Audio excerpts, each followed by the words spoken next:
Welcome back to the Behind the Well show.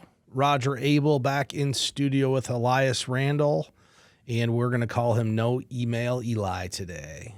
Yep, he got shut down. I don't do email anymore, so you cannot communicate with me via email.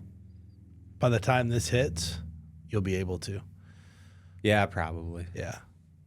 Fortunately. LPL rolled out a new email. Or fortunately, don't know. New email update rolled out, and Elias didn't get the enrollment, so he woke up and thought I had something important to tell him today. Yep, I don't do emails anymore. That's probably a breath of fresh air for a couple of hours. I got a lot of other stuff done because I didn't have any email distractions. You know, I saw someone I'm friends with on social media gave up social media for 41 days. I bet they don't even want to come back. They posted back after spring break and everything. It seems refreshing.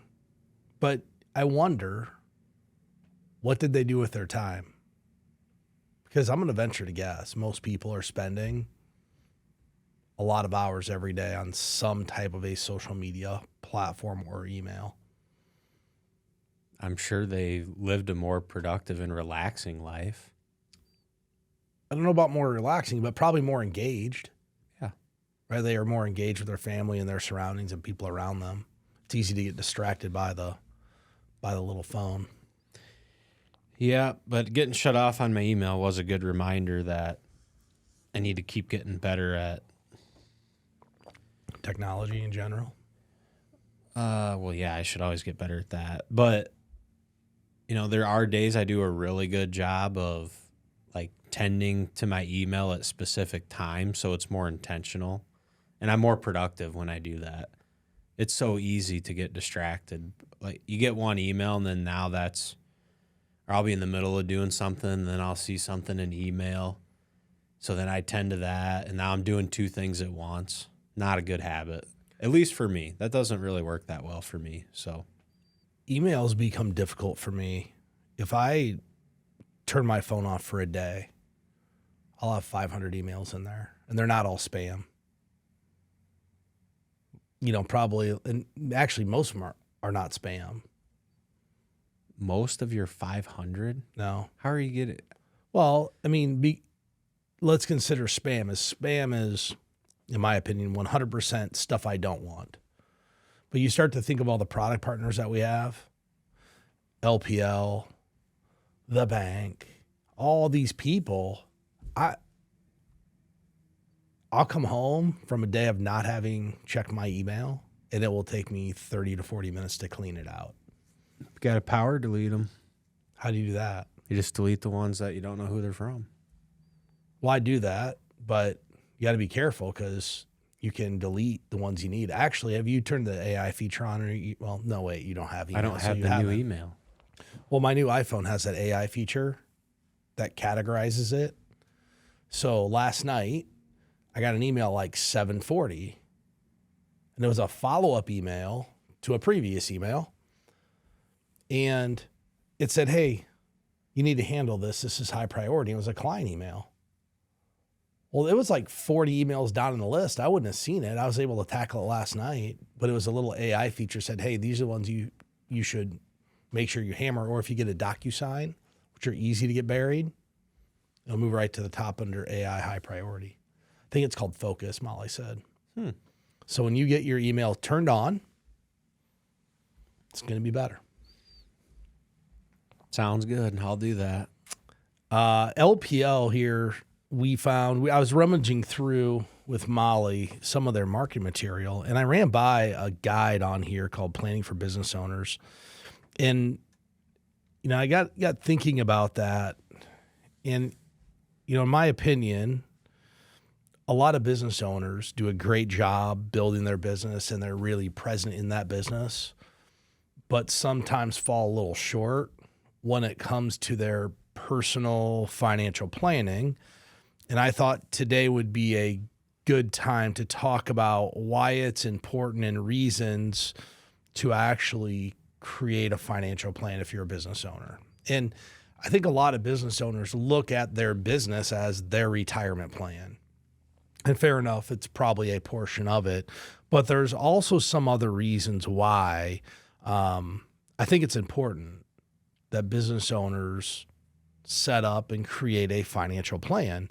And I think the number one reason to do this is you're separating your finances.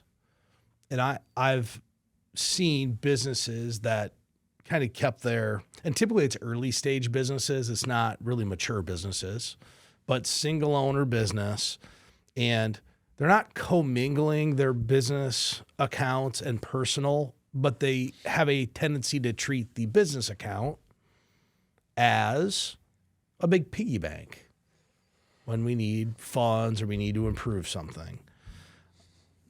And you can probably run into some issues if you do that. What if you go take money out of the business, buy a car or something for personal use, and then you have tariffs that impact your business? For sure. Now what are you going to do? Jonas has always said you have to have a big war chest. You have a big war chest for uncertain times. Like, that's why you build retained earnings in your business.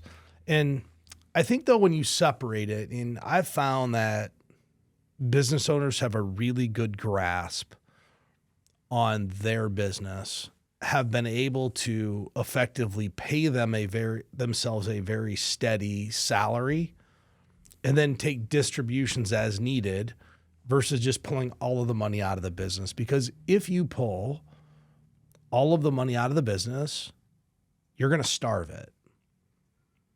And what I mean by starve it is when you need to have a capital expenditure, or you need to increase your marketing spend, or you need to, get a new office space, whatever it is, if you've sucked all the money out of the business, there's none left.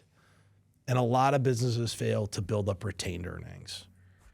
So do you think because a business owner,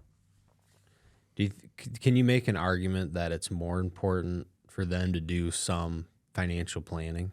I mean, and I guess I'm thinking about it through the lens of, if you're working somewhere, you're probably going to have a 401k or something that you can save in, right? It's probably a little bit easier to be an employee and just make contributions to a plan, where a business owner has many more things, right? They're running the company, and depending on the size of it, they might not be doing everything, but they have a lot more to think about than, well, I'm going to get my work done, contribute to my 401k, and buy some good investments in there.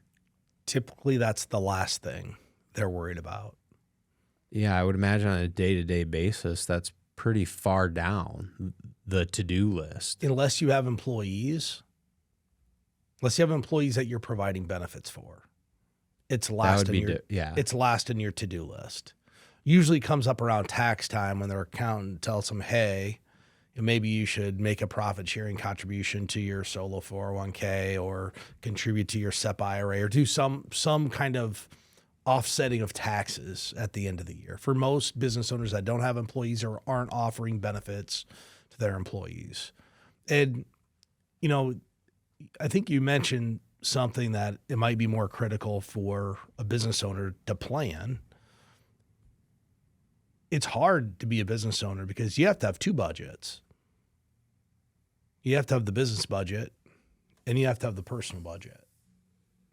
And it's hard when you see all the money come in to not want to take it all out of the business. But wealth accumulation for business owners can be challenging outside of their business for the reason that you mentioned. It's completely the last thing they're thinking about.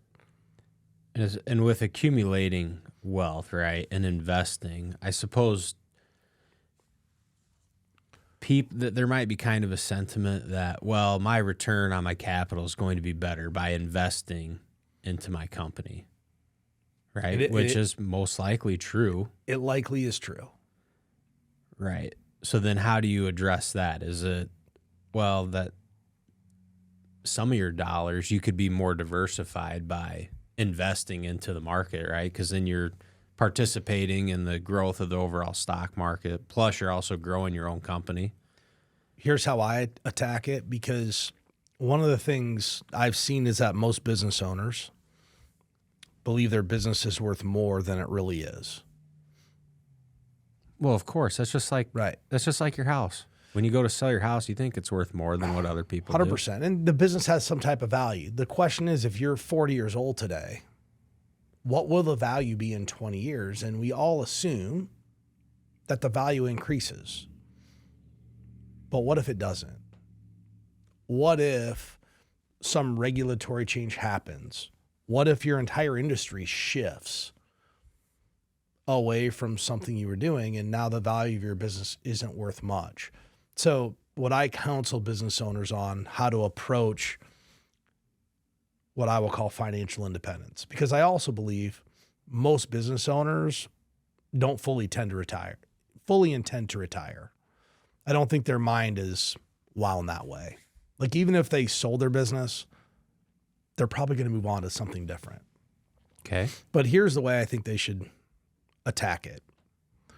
First, set a date of financial independence. And that's what I've done for myself. What is the age that I am going to have saved enough money, not to sell my business, saving just like I had a job that I wasn't a business owner?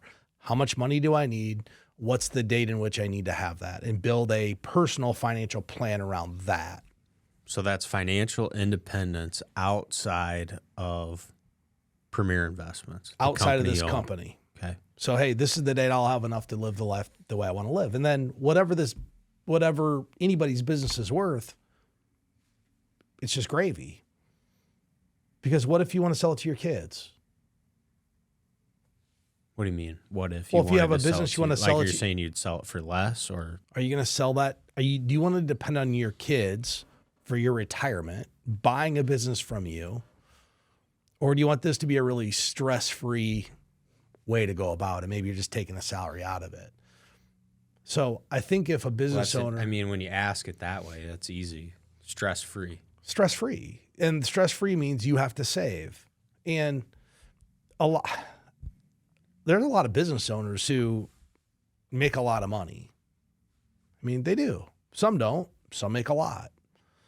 And I think it's challenging for the business owner who has a lot of cash flow and money coming in to say, hey, I'm going to set aside 15% of my income for retirement when I have the business that's going to be worth X. It almost becomes a reason to not save. Yeah, right. And in your mind, and we already said, I mean, retirement's further down the list, right, for people running a business. So that's hard. Okay, so I'm going to redirect these dollars that I've worked hard to accumulate just to get the dollars. Took me 10 or 15 years minimum to get to critical mass, probably, where I'm actually making a good amount of money, where I have the extra to do it. Because the first 5 or 6 or however many years, you're probably broke. Right. So do you want to save for retirement, long-term money, or do you want to enjoy some of that lifestyle that you've worked hard to have? The answer is most people are going to enjoy the lifestyle. And I get it. Understandably so. I mean, I'm not saying they're wrong, but if you sit down and put together a personal financial plan based around your date of financial independence, what you're doing is you're minimizing risk. That's what you're doing. You're taking risk out of the equation of, do I have enough money to live in retirement? Like, and it may be the difference of 2 lifestyles. Lifestyle A is ideal, right? Hey, I sell my business for X amount of money and I save this money too. Or it could be option B, which is, hey, retirement's still really good because I saved enough, even though my business wasn't worth as much as I thought, or was worth nothing. Yeah. So your personal approach is a little more conservative from that lens, right? Because you're setting up for financial independence regardless of the sale of the company. I assume this is worth 0. It's not. Yeah, which is probably really unrealistic. I mean, it is unrealistic, not probably, it is. But that's also, I mean, you talked about you're eliminating risk. And if you're trying to manage your overall long-term risk, that's probably a good way to do it. Let's talk about, here's what I equate it. It's similar to this. When you have young people, there's a lot of young people, Social Security won't be around when I get there. A lot of young people that I work with, we enter in zero for Social Security. We just assume it's not going to be there. It's the same thing. If we save enough without Social Security, then all the extra is gravy. Oh, yeah. So I know, yeah, any Social Security I get, I'm spending every last dollar of it. And here's what I think it goes back to, Elias, just how much personal responsibility you're going to take for where you're going to go. This is all just personal responsibility.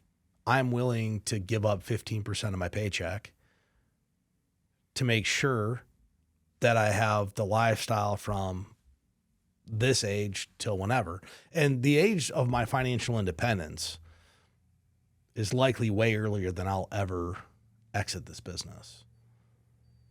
You think so? Yeah. Well, I set it up for my kids to graduate college. So I got 16 years, 17 years. Puts me at 62. There's no way I'm going to ever walk away at 62. Yeah, true. I don't want to, but I want to have enough.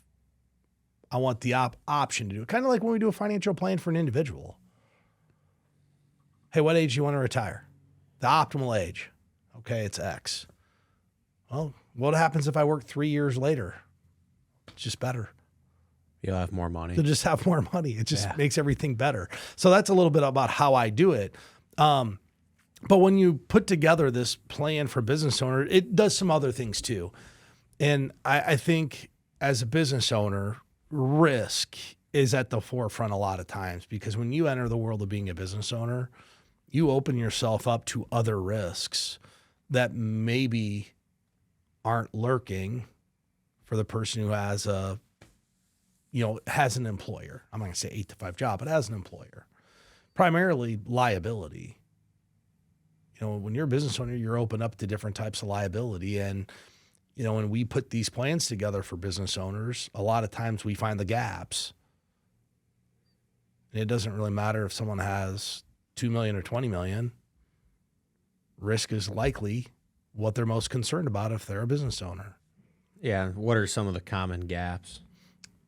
Typically it's liability coverage. It's lack of liability coverage, underinsured.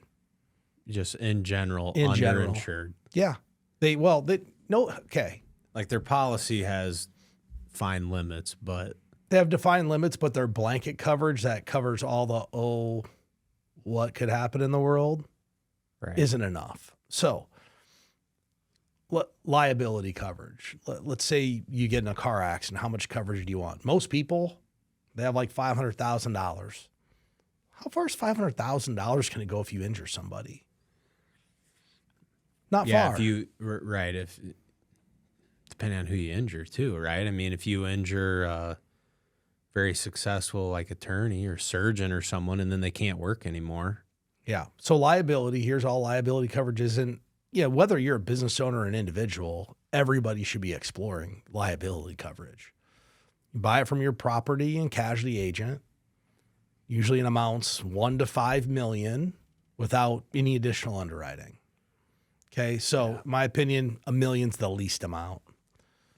All right. I'm going to pose a question. If you could buy $1 million or 5 million, all right, and you're the insurance company, which has more risk for the insurance company, $1 million or 5? The 5. 5. So when they're going to hire attorneys in your defense, do you think if you have 5 or 10 million, you get better attorneys than you do with $1 million? 100%. Yeah, with more. When you buy insurance when people buy insurance, it should not be about price. We made it about price.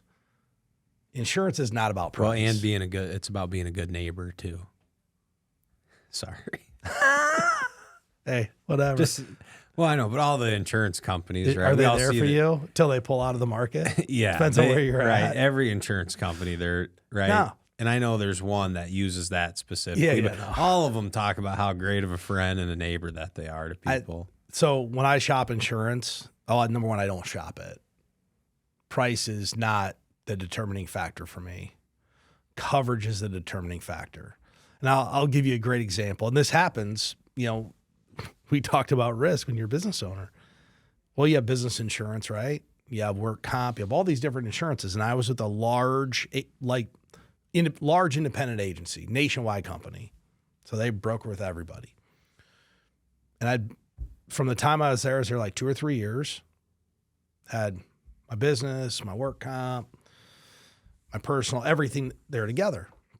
And I'd been like 3 or 4 different agents came through, turned over.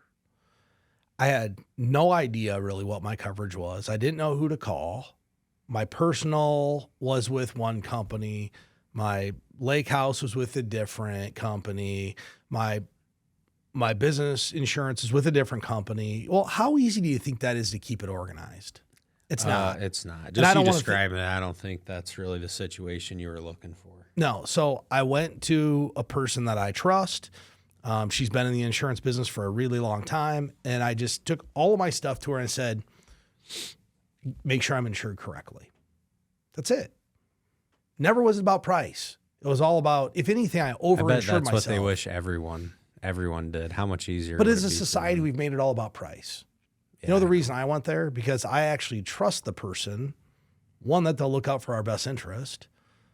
But 2, I'm going to be insured properly. Her dad started this agency, so he's been at it 40 plus years. She took it over. All the things line up for someone that's going to take good care of you. Right. Never did I say, what's the price? She goes, what are you paying now? I go, I don't know. It's too hard to keep track of. I just figured the price has to be about the same everywhere, right? It's not that much difference. I'm sure it's incrementally different. I mean, but if for the time being, if you're underinsured, you're going to pay less, but you're right. not. But you're not buying. You're not buying what you need to buy anyway. So the price at that point really doesn't matter. Right. If you don't have the right amount of insurance, it doesn't matter. And people, there's so many. So before my wife stayed home with the kids, she worked. She was an assistant for a property and casualty insurance agency, and then this too. But people just, and I don't understand it. I feel fortunate that she knows everything about it, but people just don't realize and really don't understand what they're paying for and the coverage that they have. So like a friend of ours had this old barn on their property. They had it insured for to clean up the mess if it ever got blown over by a tornado or high winds. Well, then what happened? Building got blown over. What did they want? A new building. Guess what they didn't have? The replacement coverage to build a new building equivalent size. Yeah, would they have actual cash value probably? That's what it was called? Yeah. That's what it was From worth. their details of it, I just assume they probably have enough money to bring in a bulldozer and clean it up, right? Just clean up the mess coverage is what they had. Clean it up because it's worth nothing. Yeah, it's not worth anything. So that's one of the things that also comes to light when we put the plan together for a business owner, but also some advanced insurance planning needs and some business continuity stuff, because there's a lot of business owners. If it's a single owner, they may not have a continuity plan. What happens if I pass away of an accident? Do I have a buy-sell agreement with somebody to take this business over? And then does that person have the funds to buy it from me? And then, if you don't, then we got to have some insurance. Is there even anyone there? I mean, there's probably plenty of businesses that are still young enough where they're still in building mode, right? So the owner of the company probably doesn't even know what the succession plan would be or could be. But they should have one. You have to have something. Right. Just like we have a succession plan, but how many people in our industry are just like us, but it's a one-person shop. It doesn't have the company and all the people around to take it over. It's one advisor and a staff person. Oh, there's a lot. And if their broker dealer hasn't forced them to do it, which fortunately, pretty sure LPL requires it.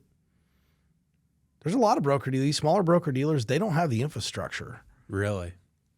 Well, where we're at, they have the assurance plan. They have a whole bunch of stuff put in place to make sure that it's a well-documented procedure. But what if you're out there on your island by yourself, you don't have a continuity plan, and you pass away? Your clients will become a house account somewhere. Right. But what happens to the value of the business for your spouse? Your family doesn't get anything. There you go. So insurance, the life insurance aspect of it comes to light. And how do we figure this out? I remember I worked with some individuals up in the Dubuque area. This is probably about a decade ago. It was two gentlemen owned the business together. And we were just talking through, hey, if something happens, how are you going to handle this? And the way it was set up is that the other person, they didn't have a formal buy-sell agreement to make sure they didn't have to work with the other person's spouse. I just asked him, I said, well, if Joe passed away, are you okay working with his spouse? Because that's the way it's set up. The spouse would then own it. With Joe's wife. Right, yeah. Or Joe's kids. Yep. And they both said, that's not ideal. We would much rather have something set up so there's liquidity where we have the ability to buy out the spouse or the kids and take this over. Because you don't really want to be stuck working with somebody's family that you've never worked with before. Probably not. And I think especially at the time, they don't know anything about the business or industry you're in. One of the kids was like 27 years old. Wasn't even in the business. Well, now he's going to be in the business real quick if he owns the thing. Yeah, not ideal. Not ideal. So there's just a lot of strategies that come to light. And, succession planning. It brings succession planning to light, retirement planning to light. And, I think there's really 7 critical steps that planners follow to get people from point A to point B and provide some color around what retirement looks like, how to protect your business, how to protect your family, and how to get where you want to go. And I think the number one thing we do is we try to understand personal circumstances. And I think this is why we've talked for a long time that if it was as easy as just going to a computer, punching in a bunch of numbers, and spitting out data, we'd all be the first ones to do that and start printing greenbacks. But at the end of the day, it's not that easy. One error throws this whole thing off. So I think you'd agree that understanding someone's personal circumstances is probably the baseline of putting a plan together. Yes, baseline of putting the plan together. I think, to me, it's also the baseline of giving advice to people. If 10 people ask me the same question and I know all of them very well, are they all going to get the same answer? Most likely not. Because each person, what's going to work for them and what they should do could be different, and most likely is different than the next person that asks. So step 1, we want to understand circumstances. 2, that's where we start to develop goals, objectives, and priorities for where people want to go, either in their business or their personal life or both. Well, and I suppose if a business owner is going to engage in financial planning, these goals and objectives are going to be around, right? Probably longer term financial goals, risk management, succession planning. It's probably a really good start to get them on the right path. Well, and their goals are more complicated. A business owner, it is, because it's not just our family goal. It's what happens to the business. There's just so many moving parts that complicate the situation. Then ultimately we gather data, we analyze those financial status of individuals, and that's when we actually get to the point we can develop a plan for somebody. Sit down and show them how it all works together. Isn't that interesting that develop the plan is step 5? Like there's a lot of work that has to go in before you can even put together a proposal of things to even talk about. It goes back to this. How many times has somebody come in here and they want an answer right away? It happens. You can't do it. I never like that situation because, one, I don't want to tell people, it doesn't always feel like you're not answering their question. When they want a really specific answer the first time you meet them, you have to give them a non-answer answer, right? And I don't want to be like that, but it's also an injustice to people to give them generic advice. I mean, especially if you spent time to come here and talk to us, don't you want some real advice from us? Just think it through. Wouldn't you want someone to understand your circumstances, set some goals that they understand, look at everything you have and then put a plan together versus, hey, what do you think I should do? We've known each other for 15 minutes. I don't even know your dog's name yet. Give me all your money. Yeah.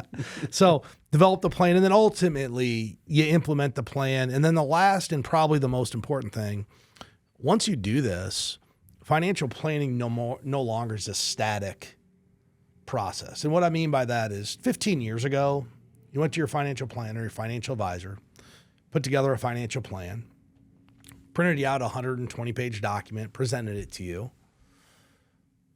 Everything looks great. Took that plan home, threw her in the junk drawer. And if someone said, have you done a financial plan? You gave them the thumbs up, and you did it 5 years ago. Today, the whole planning world has changed to the point where this is a very dynamic, ever-changing tool that people use to make financial decisions. And it's all quantified with the click of a button. There's no longer, hey, come back next week, I'll print you a new plan. It is all right there, and it is a very dynamic planning tool that the people that engage with it, that really engage with it, get a lot out of it. They get to a much higher level of financial confidence. I couldn't agree more with that. I just run through whether they're younger or older, the clients that really understand the philosophy and they're engaged in the plan and they know it's dynamic and they know it's going to change over time. They don't seem to have the big concerns that other people who aren't as engaged have in times of chaos. So there's a lot of value in that. So I'll offer this up. Anybody who's looking for help doing this, you can click the link in the description. You can go to btwellshow.com. We'd be happy to help you get started. We'll walk you through those 7 steps that most planners follow to get you from point A to point B. With that said, I want to thank everybody for listening. And if you're enjoying the content, make sure to subscribe to our channel so you can get the weekly content we put out.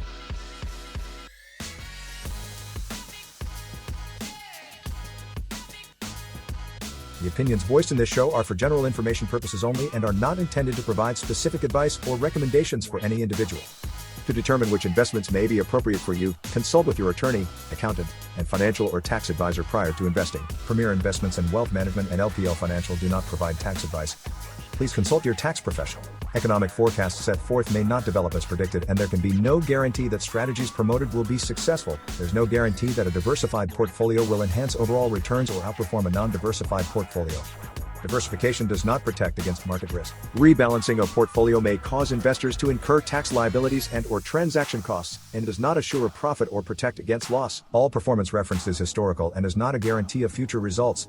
All indices are unmanaged and cannot be invested into directly. There is no assurance that the techniques and strategies discussed are suitable for all investors or will yield positive outcomes. The purchase of certain securities may be required to affect some of the strategies. Investing involves risks, including possible loss of principal. Rebalancing a portfolio may cause investors to incur tax liabilities and/or transaction costs, and does not assure a profit or protect against loss. Dollar cost averaging involves continuous investment in securities regardless of fluctuations in price levels. Investors should consider their ability to continue purchasing through periods of low price levels. Such a plan does not assure a profit and does not protect against loss in declining markets. This recording contains only general descriptions and is not a solicitation to sell any insurance product or security, nor is it intended as any financial or tax advice. For information about specific insurance needs or situations, contact your financial professional. This video is intended to assist in educating you about insurance generally and not to provide personal service. They may not take into account your personal characteristics such as budget, assets, risk tolerance, family situation, or activities which may affect the type of insurance that would be right for you. In addition, state insurance laws and insurance underwriting rules may affect available coverage and its costs. Guarantees are based on the claims-paying ability of the issuing company. If you need more information or would like personal advice, you should consult an insurance professional.